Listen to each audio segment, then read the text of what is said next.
சமண மன்னனை, பூன்பாண்டிய மன்னனை நின்ற சீர் நெடுமாற நாயனாராக மாற்றி சமண அரசை சைவ அரசாக மாற்றிய பெரும் தலைவன் திருஞான சம்பந்த பெருமான். அதனால்தான் ஞான சம்பந்த பெருமான் என்ன கருதினார் தெரியுமா? என்னை இந்த பாண்டிய நாட்டுக்கு வரவழைத்த பெருமை உடையவர் யார் என்றால் மங்கையர்க்கரசியார். சைவ சமயத்தை நிலைநிறுத்தக்கூடிய அளவுக்கு என்னை உருவாக்கியது யார் தெரியுமா? மங்கையர்க்கரசியார். இந்த மங்கையர்க்கரசியார் யார் தெரியுமா? சிவபெருமானுடைய பிள்ளையாக இருக்கிற காட்சியை காணுகிறோம் என்று சொல்லி மங்கையர்க்கரசியாருடைய பெருமையை சொன்னார் என்று பாடி அருளினார். என்று பாடுகிற போது பார்க்கிற போது நாம் என்ன காண்கிறோம் என்று சொன்னால், மங்கையர்க்கரசியாருடைய பெருமைகளை சொல்லுவது மாத்திரமல்ல, அந்த மீனாட்சி அம்மனுடைய புகழை, பெருமையை, மகிமையை சொல்லக்கூடிய அந்த காட்சியை பார்க்கிறோம். அருமை பெருமக்களே, நீங்கள் எல்லோரும் ஓதுவாமூர்த்திகளாக திகழ்ந்து இந்த ஆலயங்களிலே படி செய்கிறீர்கள் என்று சொன்னால், இதை தவிர ஒரு பெரும் படி உலகத்திலே இருக்க முடியாது என்பதை நீ நினைவிலே கொண்டு. ஓதுவா மூர்த்தி என்று சொன்னால் வேறு எந்த பணி செய்யக்கூடியவர்களுக்கு மூர்த்தி என்ற வார்த்தை கிடையாது, மறந்து விடாது. ஓதுவார்களுக்கு மாத்திரமே மூர்த்தி என்ற சொல் இருக்கிறது. மூர்த்தி என்று சொன்னால் என்ன பொருள்? இறைவனை குறிக்கிற பொருள் இது. அந்த இறைவனுடைய சன்னிதானத்தை குறிக்கிற பொருள். வேறு எவருக்கும் இல்லாத ஒரு பெரிய சிறப்பு இந்த ஓதுவாமூர்த்திகளுக்கு கிடைத்திருக்கிறது என்று சொன்னால், இதை விட, இந்த பணியை விட ஒரு பெரும் பேரு உண்டா என்பதை சிந்தித்து பாருங்கள் என்பது மாத்திரமல்ல, ஞானசம்பந்த பெருமானை தங்க பல்லக்கில் எழுந்தருளச் செய்து ஆவணி மூல வீதிகள் வழியாக வந்து அதற்கு பின்னர் ஆதீனத்துடைய அந்த பூஜை மடத்திலே எழுந்தருளச் செய்து பூஜைகள் நடக்கும். அதற்கு பிறகு நாங்கள் திருமஞ்சனமாகி அங்கே அந்த சிவ ஜோதியிலே ஐக்கியமாகிற நிகழ்ச்சிகள் நடைபெறுகிறது. இது எதற்காக சுட்டி காட்டுகிறோம் என்று சொன்னால், திருஞான சம்பந்த பெருமான் ஒருவர்தான் தன்னை பெருமான் என்று புகழ்ந்து சொன்னார். ஞான சம்பந்த பெருமான் ஒரு பாடலிலே சொன்னார், தான் பெருமான் என்று சொன்னார். யாரும் தன்னை பற்றி புகழ்ந்து சொல்லவில்லை. ஒரு அருமையானது ஒரு பாடல்.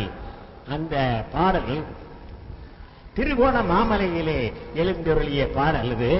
அவர் பாடினார், குற்றம் இல்லாதார் குறைகடல் சூழ்ந்த கோண மாமலை அமர்ந்தானை.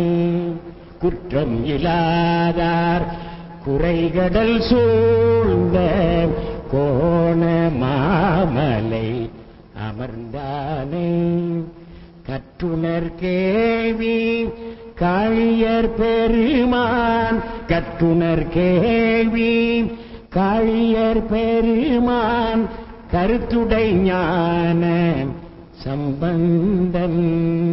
கருத்துடை ஞான சம்பந்தன். உற்ற செந்தமிழால் மாலையீரைந்தும். உற்ற செந்தமிழால் மாலையீரைந்தும். உரைப்பவர் கேட்பவர் உயர்ந்தோர். உரைப்பவர் கேட்பவர் உயர்ந்தோர். சுற்றமுமாகி தொல்வினை அடையார்.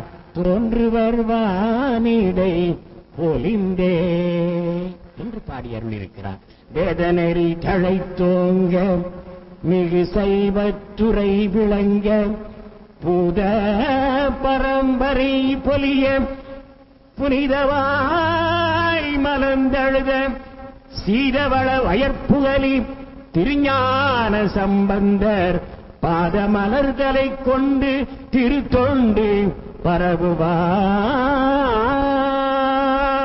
என்று சொல்லக்கூடிய பெருமையை ஞான சம்பந்த பெருமான் பெற்றார் என்று சொன்னால், அருமை பெருமக்களே, வேத நெறி, சைவ நெறி எல்லாவற்றையும் இந்த உலகத்திலே பரப்பிய பெருமை உடையவர் திருஞான சம்பந்த பெருமான். அதனால்தான் ஓதுவாமூர்த்திகள் பலருக்கு திருஞான சம்பந்தர் என்ற பெயரை இருக்கிறது என்று சொன்னால் பெருமை உடையது. இங்கே பல பேர் நன்றாக நம்முடைய பாராட்டுகளுக்கு போற்றுதலுக்கு உரிய நம்முடைய நெஞ்சங்களில் வாழ்ந்து கொண்டிருக்கின்ற வேலாயுத ஓதுவாமூர்த்திகளோடு படித்தவர். இந்த உலகம் நிலையற்றது, இந்த சமுதாயம் நிலையற்றது. ஏன் மாட மாளிகைகள் கூட கோபுரங்கள், வாகனங்கள் எல்லாமே நிரந்தரமற்றவை என்பதை மறந்துவிடக் கூடாது. அதனால்தான் வள்ளுவன் சொன்னான், நெறினால் உணர்வன் இன்று இல்லை இன்னும் பெருமையுடைத்தி உலகு. ஆனால் இவ்வளவு காலம், எத்தனை ஆண்டு காலம் நான் இறைவனை பாடினோம், எந்தெந்த கோயில்களுக்கெல்லாம் சென்று பாடினோம், எத்துணை கும்பாபிஷேக விழாக்களுக்கு சென்று பாடினோம் என்ற பெருமை உங்களுக்கு உண்டு, மறந்து விடாதீர்கள்.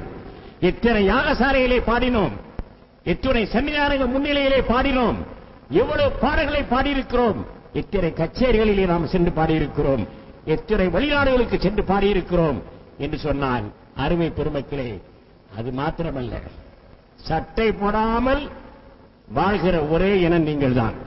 அருமை பெருமக்களே, எங்கு சென்றாலும் இந்த நாட்டிலே இருக்கக்கூடிய சிவாச்சாரிய பெருமக்கள் எவ்வாறு அவர்கள் தன்னுடைய சம்பிரதாயப்படி இருக்கிறார்களோ அதுபோல ஓதுவாமுத்தில இருக்கக்கூடிய அத்தனை பேரும் அந்த சம்பிரதாய நெறிமுறைகளை நீங்கள் கட்டி காப்பாற்றிக் கொண்டிருக்கிறது மறந்துவிடக் கூடாது.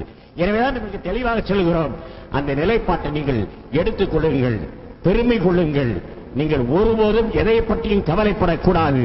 நான் ஓதுவா மூர்த்தி, நான் கோயிலிலே பணி செய்யக்கூடியவன், திருமுறைகளை ஓதக்கூடியவன் என்ற இருமாப்பு ஆணவம் உங்களுக்கு இருக்க வேண்டும் என்பதை சொல்லி வாழ்க வாழ்க என்று சொல்லி வாழ்த்து அமைகிறோம். எல்லோருக்கும் ஓதுவாமூர்த்தியில் கூட்டமைப்பிலே மதுரை ஆதிநகரத்தில் இன்னும் இருப்பார் என்பதை எடுத்து சொல்லி அத்துணை பெரியும் மீண்டும் ஆசீர்வதிக்கின்றோம். எல்லோருக்கும் ஆசை. ஹரஹர நம பார்வதீபதையே, ஹரஹர மகாதேவா. தென்னாடுடைய சிவனே போற்றி, எந்நாட்டவர்க்கும் இறைவா போற்றி. ஆடக மதுரை அரசே போற்றி, கூடல் இளங்கு குருமணி போற்றி. புலியர்கோன் வெப்படித்த புகழியர்கோன் கழல் போற்றி. ஆளி மிசை கல் மிதப்பில் அணைந்த பிரானடி போற்றி. வாலி திருநாவலூர் வன் தொண்டர் பதம் போற்றி. ஊழிமலி திருவாதவூரர் திருத்தால் போற்றி. மதுரை தலத்திலே பாண்டிய மன்னனுடைய ஆட்சியின் காலத்தின் போது சமணர்களுடைய ஆட்சி நிகழ்ந்து வந்தது. அப்படி இருக்கின்ற பொழுது திருநீறு பூசிய ஒரு சிவனடியாரை கண்டால் கண்டமுட்டு கேட்டுமுட்டு என்று சொல்வார்கள். அது என்ன என்றால், ஒரு அன்பர் ஒரு சமணர் குளித்துக் கொண்டிருந்தாராம். அப்படி குளித்துக் கொண்டிருந்த ஒரு சமணரை இன்னொரு சமணர் பார்த்து, ஏனையா இந்த வேளையிலே குளிக்கின்றீர் என்று கேட்டாராம்.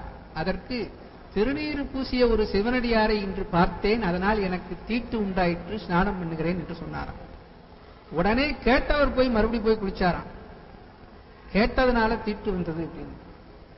அப்படி இருந்த சூழ்நிலையை மாற்றி இன்றைக்கு எல்லோருடைய நெற்றியிலும் நீற்றினை நிறைய பூசி நித்தலும் நியமம் செய்து கங்காளன் பூசும் கவசத் திருநீற்றை மங்காமல் பூசி மகிழ்வரேயாமாகி, அப்படியெல்லாம் இன்றைக்கு நாம் இருக்கிறோம் என்றால் அதற்கு காரணம் யார்?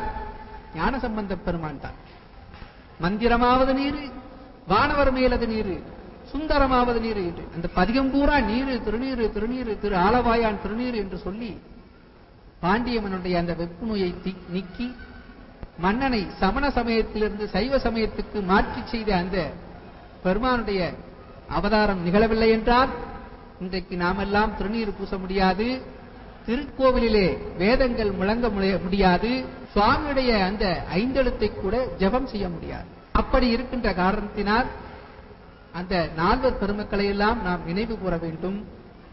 அதனால்தான் நம்முடைய திருவாவடுதுறை ஆதீனம் சீர்வளர்ச்சி குருமகா சன்னிதானம் அவர்கள் தமிழக முதல்வருக்கு ஒரு கடிதம் எழுதினார்கள். நால்வர் பெருமக்களுடைய குருபூஜை விழாவை அரசாங்க விழாவாக அறிவித்து அதனை செயல்படுத்த வேண்டும் என்று நம்முடைய குருமகா சன்னிதானம் அவர்கள் கடிதம் எழுதியுள்ளார்கள். அதே போன்று இந்த தலத்திலே மதுரை 50 நீங்கள் எல்லோரும் இந்த தமிழிசை விழாவை நடத்துவது மிகவும் சாலப் பொருந்ததாகும்.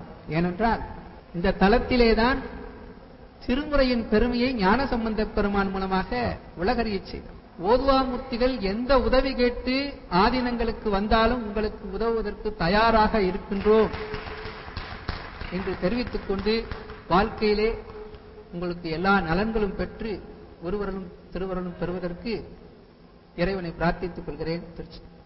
திருச்சிற்றம்பலம்.